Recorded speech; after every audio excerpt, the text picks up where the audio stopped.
educación social y financiera para la niñez y la juventud. En tu espacio Conectando Exploradores, todos los viernes desde las 5 de la tarde por Santander Solidario, comunicación para la transformación social. Muy buenos días y bienvenidos a su programa Jóvenes en Acción. El día de hoy vamos a hablar sobre el orden mundial y pues este día nos acompañan en cabina algunos expertos. Muy buenos días, Pilar. Nuestros seguidores quisieron que en el programa de hoy hablemos sobre cómo está configurado el mundo actual. Para esto nos acompañan en cabina unos invitados muy especiales. ¿Qué tal si le damos la bienvenida? Cordial saludo para Ricardo Estupiñán, experto en economía e historia. Gracias por estar hoy con nosotros. De igual manera, Jesús Herrera, experto en historia. Sin más preámbulo, empecemos. Jesús, cuéntenos un poco de dónde parte la configuración del mundo que conocemos en la actualidad. Trae sus orígenes desde finales de la Primera Guerra Mundial en búsqueda de la paz entre naciones y recuperar las relaciones diplomáticas que debido a la guerra se disolvieron. Debemos tener en claro que las pérdidas económicas después de esta guerra fueron exorbitantes. Francia y Bélgica fueron los más afectados debido a que los combates más bélicos fueron en sus territorios. No podemos dejar a un lado Alemania, que sus riquezas sufrieron un descenso del 25%, Reino Unido un 32%, Italia un 26%. Tengamos presente que Estados Unidos fue el país que menos se vio afectado y gracias a esto su economía se colocaría en cabeza del mundo. Si nos damos cuenta, estas naciones que en un momento pasaron por la mayor crisis económica de sus vidas, hoy en día están dentro de los países que conforman la G8. Más adelante le hablaremos sobre esto. Tener claro que una vez finalizada la Primera Guerra Mundial se crea la Liga de Naciones, creada por el Tratado de Versalles el 28 de junio de 1919.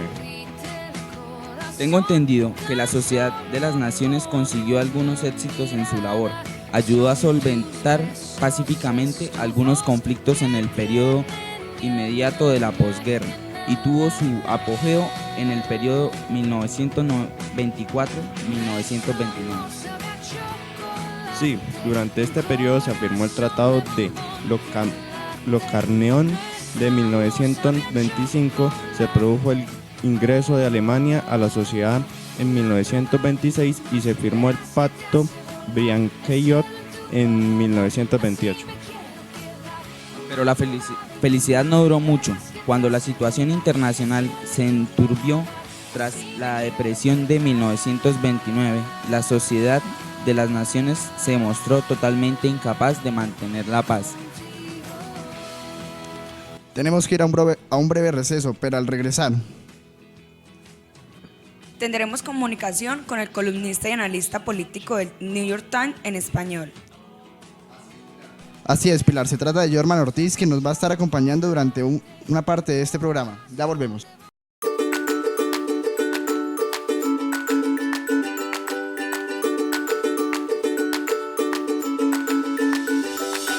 La educación es la herramienta más poderosa para resolver pacíficamente los conflictos y poner fin a la violencia en el mundo.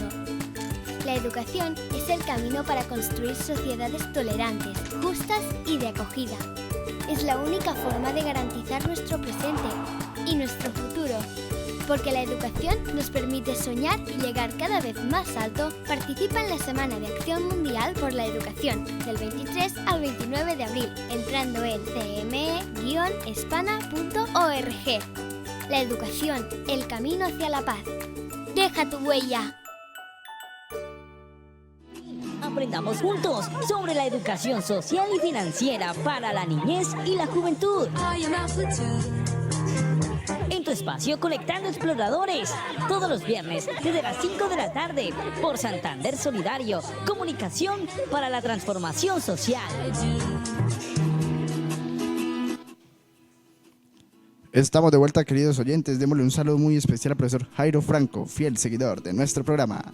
y pues a todos los estudiantes del Colegio San Carlos, especialmente a los del grado 11-2. Muchos de nuestros oyentes nos han preguntado sobre un artículo que publicó en el New York Times titulado El fin del orden mundial. Cuéntenos un poco acerca de este. Con todo el gusto. Después de la Segunda Guerra Mundial, los victoriosos países de Occidente formaron instituciones como la OTAN, la Unión Europea y la Organización Mundial de Comercio, que una vez más tenían como objetivo mantener la paz por medio del poderío militar colectivo y la prosperidad compartida. Tengo entendido que las Naciones Unidas también son creadas en ese tiempo. Claro, esta fue creada el 24 de octubre de 1945, San Francisco, California, esto es Estados Unidos, tan solo un mes después de haber terminado la Segunda Guerra Mundial. Después de esta guerra tuvieron que pasar 44 años y morir más víctimas a causa de la división del mundo, entre estos Estados Unidos y la Unión Soviética. Este lapso de tiempo se le denominó la Guerra Fría, la cual termina con la caída del muro de Berlín en 1989.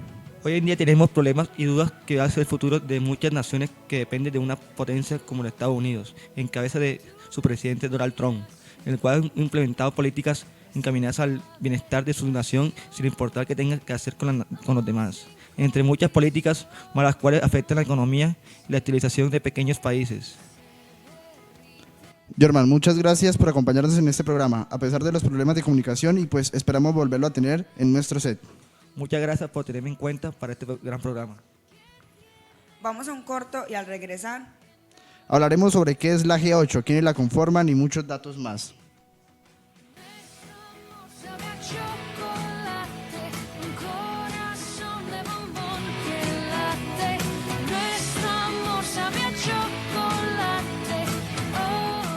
Aprendamos juntos sobre la educación social y financiera para la niñez y la juventud.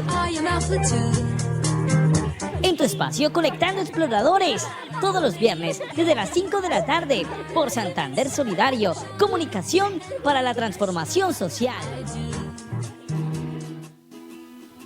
Estamos de vuelta en este gran programa. Ricardo, háblenos un poco sobre la G8. ¿Qué son? Todos nuestros oyentes quieren saber de qué se encarga y quiénes son. Bueno, como les prometí anteriormente, les cuento que la G8 se trata de las 8 grandes potencias del mundo. Estas se forman oficialmente en el 2002. El grupo era conformado por Rusia, la cual fue excluida por la crisis de Crimea, Canadá, Estados Unidos, Francia, Italia, Alemania, Reino Unido y Japón. Además, la Unión Europea tenía la representación política. Estos 8 países son los mayormente industrializados y se encargan de que estos 8 funcionen a la perfección entre sí. Antes de que se realizaran las cumbres de estos 8 países, ¿habían existido otro tipo de cumbres, Jesús? Claro que sí. Los orígenes de este tipo de cumbres datan del año 1973, cuando a petición del secretario del Tesoro estadounidense, Gregor Schultz, se reunieron los ministros de las finanzas de las 6 potencias económicas mundiales, un grupo de 6 países, Estados Unidos, Japón, Alemania, Italia, Francia, el Reino Unido. Y hacia el año 1976 pasó a ser la cumbre de las 7 potencias con la incorporación de Canadá.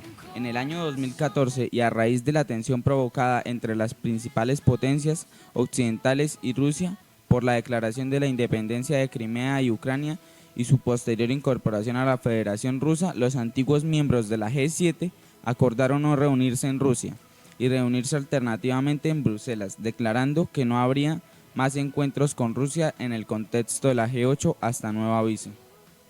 Ya para finalizar con el programa de hoy, llegamos a una conclusión sobre todo lo hablado en este espacio. Desde este ámbito de la historia podría decir que ha tenido que pasar casi un siglo para que el mundo esté funcionando como lo hace hoy en día, y que a pesar de toda la guerra e inconvenientes, la mayor parte de países han podido salir adelante.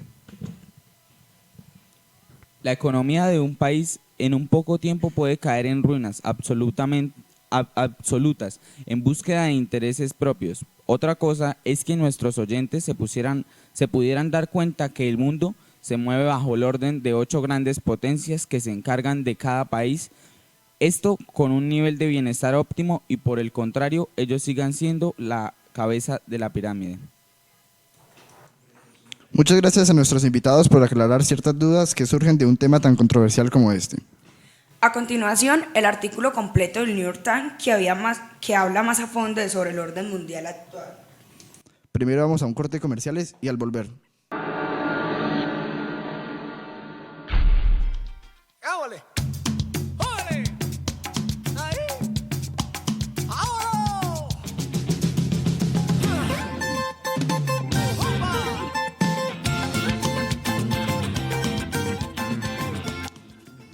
Estamos de vuelta, queridos oyentes, y pues como le prometimos, aquí está el artículo que publicó el New York Times.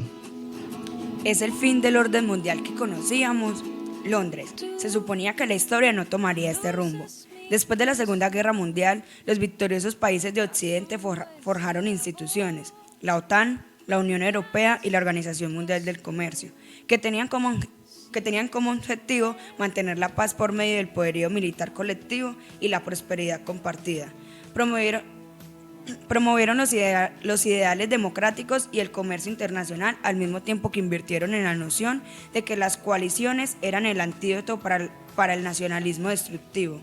Sin embargo, en la actualidad, el modelo que ha denominado las relaciones geopolíticas durante más de 70 años parece ser cada vez más frágil.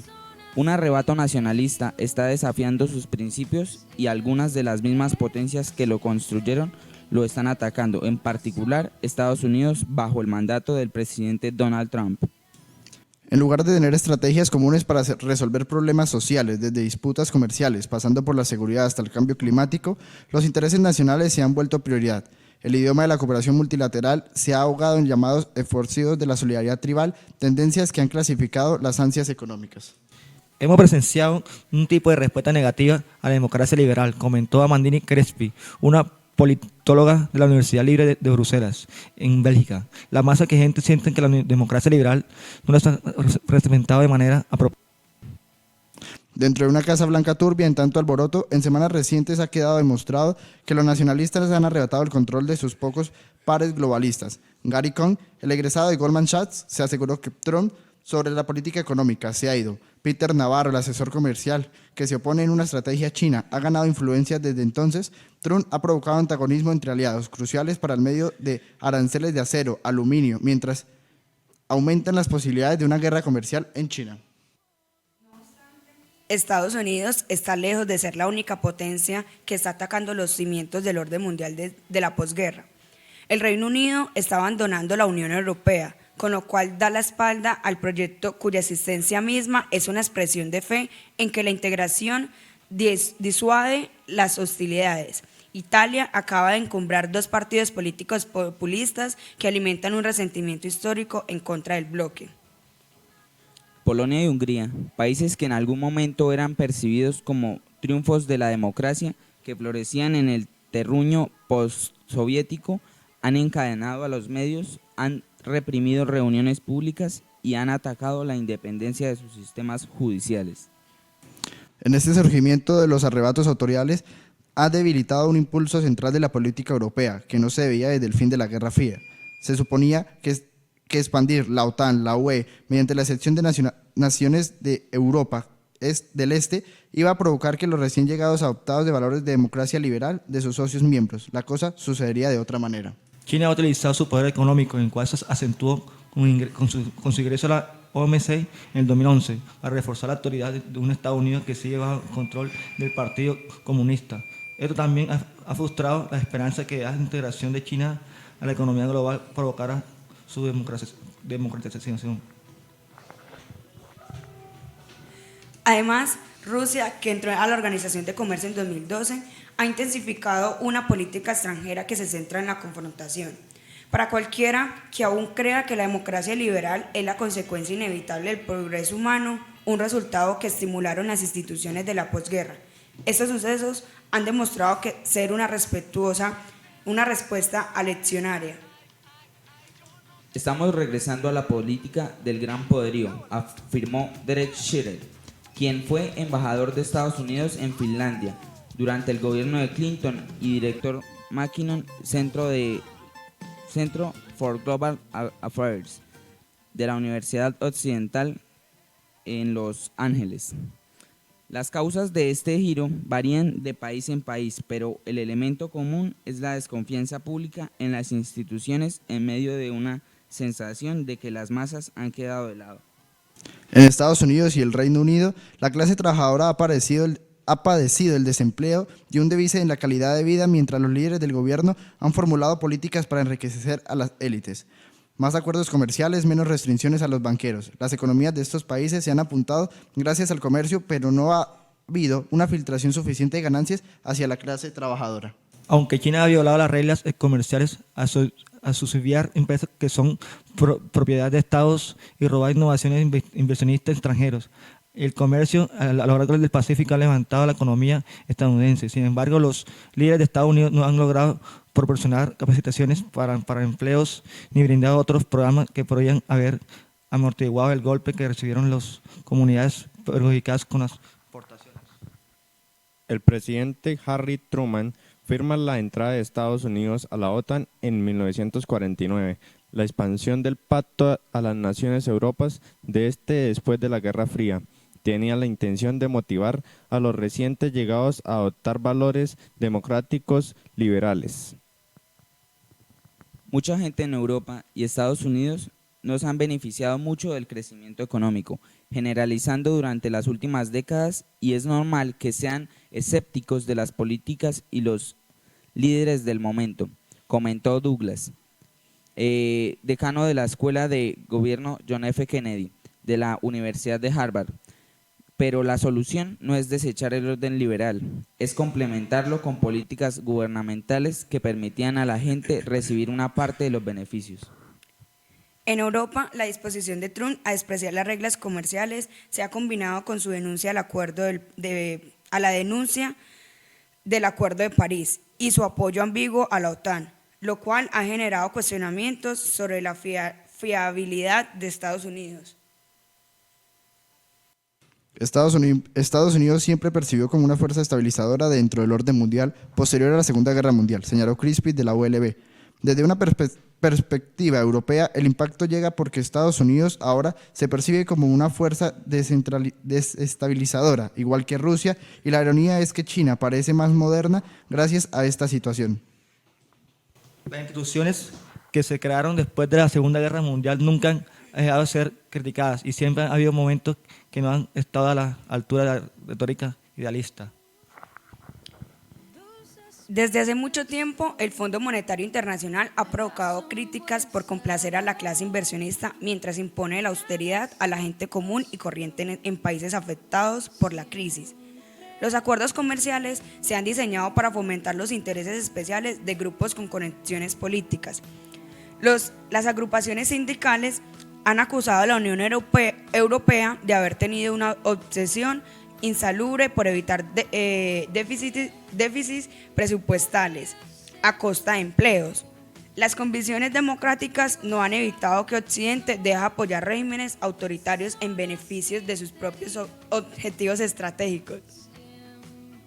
No obstante, si la justicia del orden liberal ha sido polémica, ahora pareciera haber cuestionamientos sobre su resistencia básica. A inicios de la década de los 90, poco tiempo después de la caída del muro de Berlín y de que Occidente se declarara victorioso en la Guerra Fría, Francis Fukuyama, politólogo de la Universidad de Stanford, dijo célebremente que la organización del poder a nivel mundial había llegado a su conclusión. Podríamos ser testigos no solo del fin de la Guerra Fría o de la conclusión de un periodo particular de la historia de la posguerra, sino del fin de la historia, escribió Fukuyama en un libro que tomó esa frase provocadora como título. Es decir, sería el punto final de la evolución ideológica de la humanidad y la universalización de la democracia liberal de Occidente como la última forma de gobierno humano. Los pensadores a lo largo y ancho del espectro ideológico vitupearon a Fukuyama por haber escrito un arbitrario prematuro de la historia. Algunos lo acusaron de evangelizar el poderío estadounidense. Otros podrían decir que no fue capaz de concebir la amenaza del terrorismo radical islámico, el resurgimiento de Rusia ni el ascenso de China. El año pasado, después de que Trump asumió el cargo, el Reino Unido decidió la salida de la Unión Europea y los nacionalistas se pusieron en marcha. Fukuyama sugirió que tal vez se necesitaba un nuevo obituario para el orden mundial liberal. Y hasta aquí llega nuestro programa del día de hoy. Muchas gracias por habernos escuchado.